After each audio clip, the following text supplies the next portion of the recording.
Hello, good morning, students. Today we are going to see our last lesson of first unit, the necklace. The necklace. This lesson, it is divided into two parts. Matilda, the story of a poor girl, it is described here in this lesson. Matilda was a pretty and charming girl, and she has to face, because of some fate, because of some problems, her life was miserable, and how it was, it is described in this lesson. बघा, ही जी story आहे मॅटिल्डा नावाच्या एका मुलीची story आहे. तिच्या नशिबामध्ये काय काय गोष्टी घडल्या आणि का बरं तिचं नशीब किंवा तिचं आयुष्य हे दुःखी झालं याची काही कारणं आहे. खूप सुंदर आणि अशी चार्मिंग अशी मुलगी होती आणि तिची ही स्टोरी आपण या मॅटिल्डामध्ये बघणार आहोत. द नेकलेसमध्ये त्याची तो रत्नहार अशी ही स्टोरी आहे. बरं, तर मॅटिल्डा पॅसेज वाईज पहिला पॅरेग्राफ जो आहे तो पहिला पॅरेग्राफ मी पहिले तुम्हाला सांगते, म्हणजे पॅरेग्राफ वाईज तुम्हाला मी एक्सप्लेनेशन करते. Paragraph I will read first, मी प्रथम रीडिंग करेल, then I will explain the whole paragraph, you will get it. Okay, बघा. Matilda was a pretty and charming girl born as if by an error of fate into a poor family of clerks. She had no means of becoming known, understood, loved, and to be wedded to an aristocrat. And so she let herself be married to a mirror official at the Ministry of Education. मॅटिल्डा नावाची एक सुंदर charming girl होती आणि पण कम नशीब म्हणा किंवा काहीतरी अनलकीनेस म्हणा, त्यामुळे तिच्या नशिबामध्ये खूप सुंदर, खूप चांगलं असं किंवा कोणी ओळखावं, छान अशा मोठ्या अशा श्रीमंत घरामध्ये, उच्चकुलीन घरामध्ये तिचं लग्न व्हावं असं काही तिचं नशीब नव्हतं. अशा काहीच गोष्टी तिच्या नशिबात नव्हत्या. म्हणून शेवटी एका एज्युकेशन मिनिस्टर ऑफिसमध्ये काम करणाऱ्या ऑफिशियल क्लर्कशी तिने लग्न केलेलं आहे. शी ड्रेस्ड प्लेनली, पण ती जी आहे ती अगदी साधेसे असे ड्रेस घालायची. She dressed plainly because she had never been able to afford anything better. कारण ती अफोर्ड करू शकत नव्हती, तिच्याकडे एवढे काही पैसे नव्हते मोठे मोठे छान असे ड्रेसेस घ्यायला, कॉस्टली ड्रेसेस घ्यायला. शी सफर्ड एंडलेसली, तिला खूप खूप त्रास सहन करावा लागला. Feeling she was entitled to all the luxurious of life. तिला सगळ्याच प्रकारचं लक्झरियस लाईफ याला काय करावं लागलं, मुकावं लागलं, तिला ते मिळालंच नाही आहे. She suffered because of shabby poorly furnished house. तिचं घर खूपच असं विचित्र, छोटंसं, अगदी खूप कमी फर्निचर असलेलं, खूप गचाळ असं जे म्हणतो, डर्टी, अगदी खराब अशा प्रकारचं घर होतं. अशा घरात तिला आयुष्य काढावं लागलं. All these things that the woman another woman of her class would not even have noticed tormented her and made her resentful. म्हणजे ज्या गोष्टींनी ती दुःखी होत असे, पण याच वर्गातील एखाद्या साधारण दुसऱ्या स्त्रीला त्याचं काही इतकं वाईट वाटलं नसतं, पण हिला खूप वाईट वाटत असे. याचं कारण शी ड्रीम्ड ऑफ अ ग्रँड पॅलेशियल मॅन्सन. ती नेहमी स्वप्न बघत असे की आपण एखाद्या मोठ्या छान ग्रँड आणि पॅलेशियल म्हणजे पॅलेससारखं, राजवाड्यासारखं एक मोठं घर असावं, ज्याच्यामध्ये खूप मोठ्या मोठ्या रूम्स असाव्या आणि छोट्या छोट्या रूम्समध्ये अगदी सुगंधी अशा रूम की जिथे आपण आपल्या क्लोज फ्रेंड्सला बोलून पार्टी करू शकू, अशा प्रकारची व्यवस्था असेल, अशा बंगलोमध्ये आपण राहू असं तिला वाटायचं. यट म्हणजे बट, परंतु she had no rich dresses, no jewels, nothing, and these were the only thing she loved. But तिच्याकडे तर काहीही असं नव्हतं. No rich dresses, no jewels, दागदागिने नव्हते, चांगले कपडे नव्हते, काहीही तिच्याकडे नव्हतं, पण तिला ते खूपच आवडायचं. तिला तसंच लाईफ आवडायचं. She wanted to be charm, so much to charm to be envied and to be sought after. तिला असं वाटायचं की आपण चार्मिंगच राहावं, सुंदर राहावं, छान राहावं. She had a rich friend, a former schoolmate at the convent, whom she avoided visiting because afterward she would weep with regret. तिची एक खूप श्रीमंत मैत्रीण होती, पण त्या मैत्रिणीला पण ती भेटायची नाही. She had a rich friend, a former schoolmate at the convent, whom she avoided visiting. But she did not want to visit her because she was getting very miserable and despair. After meeting her, she was weeping lot because she thought that her friend is rich and I am so poor. तिला असं वाटायचं की तिची मैत्रीण खूप श्रीमंत आहे, आपण गरीब आहोत. So she was not ready to go to meet her. One evening her husband has brought came home with an air of triumph, holding a large envelope in his hand Look, he said, here is something for you.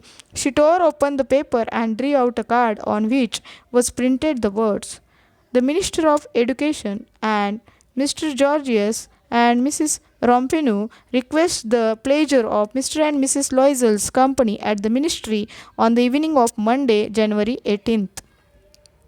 18 जानेवारीला education मिनिस्ट्रीमध्ये minister ऑफिसमध्ये एक मोठा programme होता, मोठी party होती आणि त्याच्यासाठी mister and Mrs लॉयझलला त्या ठिकाणी बोलवलेले अशी निमंत्रण पत्रिका एन्व्हलपमध्ये घालून आणलेली होती आणि त्यामध्ये हे शब्द लिहिलेले होते. हे वाचल्यानंतर त्याला असं वाटलं आपली पत्नी फार खुश होईल.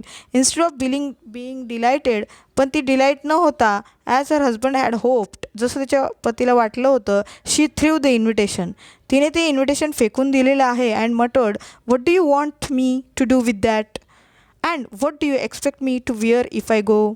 ती लगेच म्हणते, तुम्हाला काय वाटतं की मी काय करावं, काय अपेक्षित आहे तुम्हाला, आणि जर जायचंच ठरलं आपण तर मी नेमकं कुठला ड्रेस घालू, काय आहे असं चांगलं घालण्यासारखं माझ्याकडे. He hadn't thought of that, he stammered. त्याने असं कधी विचारच केला नव्हता की आपल्या पत्नीची अशी रिॲक्शन येईल. तो घाबरला, तो जरा चाचरला, तो असा अडखळत बोलू लागला, why the dress you go to theatre in, it seems very nice to me. अगं तुझ्याकडे जो ड्रेस आहे जी नेहमी तू थिएटरला जाण्यासाठी घालते तो छान ड्रेस आहे ना, तो का नाही घालत तू, असं तो तिला म्हणतो. He stopped, stunned, distress to see his wife crying, पण ती रडायला लागते. And he stuttered, what's the matter, let us see Mathilde, how much would a suitable dress cost. लगेच तो तिला विचारतो की okay no problem, if you want new dress okay we will bring new dress, but what is the cost please tell me. She thought for a moment and computing the cost and also wondering what amount she could ask for without an immediate refusal. तिने खूप विचार केला, आपण जर जास्त किंमत सांगितली तर रिफ्युजल येईल, म्हणजे नाही म्हणेल. त्यामुळे तिने अगदी विचार करून सांगितलं की जवळजवळ 400 फ्रँक्स असले तरी बस झालं. I don't know exactly but I think I could do it with 400 francs, असं ती म्हणते. And he turn a little pale. आता ते ऐकल्यानंतर तिचे पती म्हणजेच मिस्टर लॉयझोल हा थोडासा टर्न पेल, असं थोडं निस्तेज चेहऱ्याने उभा राहतो. Because he had been saving that exact amount to buy a gun for hunting summer. कारण त्याने तेवढेच पैसे बरोबर जमवलेले होते, कारण त्याला एक गन घ्यायची होती. कारण हॉलिडेजमध्ये, समर हॉलिडेजमध्ये त्याला आपल्या मित्रांसोबत हंटिंगला जायचं होतं. हंटिंग मीन्स शिकारीसाठी. But he said her, very well, I can give you a 400 francs, but try and get a really beautiful dress. ठीक आहे, काय हरकत नाही, मी तुला देतो 400 francs, तू जा आणि सुंदर असा ड्रेस खरेदी कर. The day of the party drew near and Madame Loisel seemed sad, restless, anxious, though her dress was ready. तिचा ड्रेस तर रेडी झाला तरी पण ती खूप, जसं जसं पार्टीचा दिवस जवळ आलेला आहे, 1-2 दिवस राहिले, तरी पण ती खूप नाराज आणि उदास दिसू लागली. मग पुन्हा तिच्या पतीने विचारलं. One evening her husband said to her, what's the matter, you have been acting strange these last 3 days. काय झालं, तू पुन्हा 3 दिवसापासून फारच अपसेट दिसतेस, विचित्रच वागतीयेस. शी रिप्लाइड, तिने उत्तर दिलं, I am upset that I have no jewels, not a single stone to wear, I would rather not to go to the party. She said that I am upset, ती म्हणते की मी upset आहे. I don't want to go because I don't have any type of a jewellery. You could wear flowers, he said, they are very fashionable at this time of year. She was not convinced. त्याने तिला convince करण्याचा प्रयत्न केला, तू छान सुंदर फुलं माळ वगैरे छान दिसशील, पण ती काय ऐकत नाही. The next day she went to her friend's house and told her of her distress. Madame Forestier went to her mirrored wardrobe and took out a large box, brought it back, opened it and said to Madame Loisel, choose my dear. Madame Forestier तिच्या मैत्रीण जी आहे, तिच्या मैत्रिणीकडे ती जाऊन तिचा problem सांगते. ती लगेच तिच्या ड्रेसिंग रूममध्ये नेते, तिला आरशासमोर बसवते, तिला सगळं ओपन करून देते. तिचा मोठा बॉक्स असतो, ड्रेसिंग टेबलचा बॉक्स, तो ओपन केल्यावर तिथे सगळ्या प्रकारचे ऑर्नामेंट्स, दागिने असतात. आणि ती मॅटिल्डाला म्हणते, बघ तुला काय पाहिजे, चूज माय डिअर, निवड, तुला जे पाहिजे ते तू निवड. First Matilda saw some bracelets, then a pearl necklace. She tried on the jewellery in the mirror. ते मॅटिल्डा आरशासमोरच बसलेली होती, एक एक दागिना घालून तिने पाहिला, तिला जे जे वाटलं ते, पण तिला काहीच आवडेना. मग शेवटी तिने परत विचारलं, तुझ्याकडे आणखी काही नाही का. बरं आहे ना, मी दाखवते तुला, बघ तुला काय आवडेल. Suddenly she discovered in a black satin box a superb diamond necklace and her heart began to beat with uncontrolled desire. आणि एक सॅटिन बॉक्समध्ये गुंडाळलेला ब्लॅक याच्यामध्ये सुंदर असा डायमंड नेकलेस होता. And that superb diamond necklace she liked more and she asked her friend please give मी.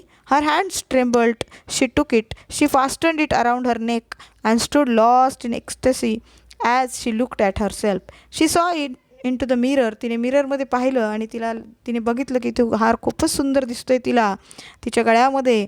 आणि तिने तो हार घेण्याचं ठरवलं आणि ती एका वेगळ्याच विश्वात रमली. नंतर तिने आपल्या मैत्रिणीला विचारलं, please would you lend me this, just this. Why, yes, of course. She threw her arms around her friend's neck rapturously, then fled with her treasure. तिने आपल्या मैत्रिणीला ते विचारलं. मैत्रिणी लगेच हो म्हणाली. तिने तिला अगदी कडकडून मिठी मारली आणि नंतर ती लगेच ते दागिना घेऊन घरी निघालेली आहे. The day of party arrived. पार्टीचा दिवस आला. Madam Loisel was a success. तिला ते खूपच आवडलेलं आहे. खूप ती सक्सेसफुल झाली. तिला जे पाहिजे होतं ते सगळं मिळालं. She was prettier than all other woman. ती त्या दिवशी सगळ्यात सुंदर, सगळ्या वुमनमध्ये ती सगळ्यात सुंदर दिसत होती. Elegant, gracious, smiling, full of joy. खूपच सुंदर, आनंदी, हसऱ्या चेहऱ्याची, आकर्षक अशी दिसत होती. सगळ्यांचं लक्ष तिने वेधून घेतलं. She dance wildly with passion, forgetting everything in the triumph of her beauty and success. तिने अगदी पॅशनेट होऊन forgetting everything and she dance wildly, अगदी मनसोक्त ती नाचली. त्या दिवशी तिचा पूर्ण आनंद असा गगनात मावेन असं झाला होता. एवढं सक्सेस तिला त्या दिवशी मिळालं. तिने तो दिवस खूप एन्जॉय केला. Matilda and her husband left at about 4 o'clock in the morning. सकाळी 4 वाजता ते घरी जाण्यासाठी निघाले. When they were finally in the street they could not find a cab. They walk down towards the Seine till they found one. They were dropped off at their door in the Rue des Martyrs and sadly it was all over for her. ठीक आहे. नंतर थोड्या वेळानंतर एक taxi मिळाली थोडं चालत गेल्यावर आणि त्यांना त्यांच्या घरी तिने सोडलेलं आहे. आणि घरी आल्यानंतर मात्र तिचा आनंद संपला आणि इथून तिचं जीवनच बदललं. In front of mirror she took a final look at herself in all her glory, but suddenly she uttered a cry. She no longer had the necklace round the neck. Suddenly अचानक तिच्या असं लक्षात आलं की तिने आरशात बघताच तो आरशामध्ये तिने बघितलं तिच्या गळ्याभोवती असलेला तो हार गायब झाला. तो हारच दिसेना, तो नाहीसा झालेला आहे. What's the matter asked her husband. She turn towards him panic stricken. I no longer have madame Forestier's necklace. He stood up distraught. What? How? That's impossible. असं तो म्हणाला. म्हणजेच तिने त्याला सांगितलं की मादाम फॉरेस्टरनी दिलेला तो हार काय दिसत नाही, तो कुठे गायब झाला माहीत नाही, तो दिसेनासा माझ्या गळ्यामध्ये नाही आहे. आणि लगेच तिची रिॲक्शन, तिच्या पतीची रिॲक्शन अशी निघाली, काय, कसं घडलं, हे कसं शक्य आहे, दॅट्स इम्पॉसिबल. असं म्हणून या ठिकाणी हा पहिला पार्ट या लेसनचा संपलेला आहे. ओके, गॉट इट नाव. ठीक आहे. थोड्याच दिवसात मी तुम्हाला दुसरा पार्टसुद्धा बनवून पाठवते. हा पूर्ण पार्ट 1 चांगला अभ्यास करा. पार्ट 2 तुम्हाला मी पाठवते नंतर.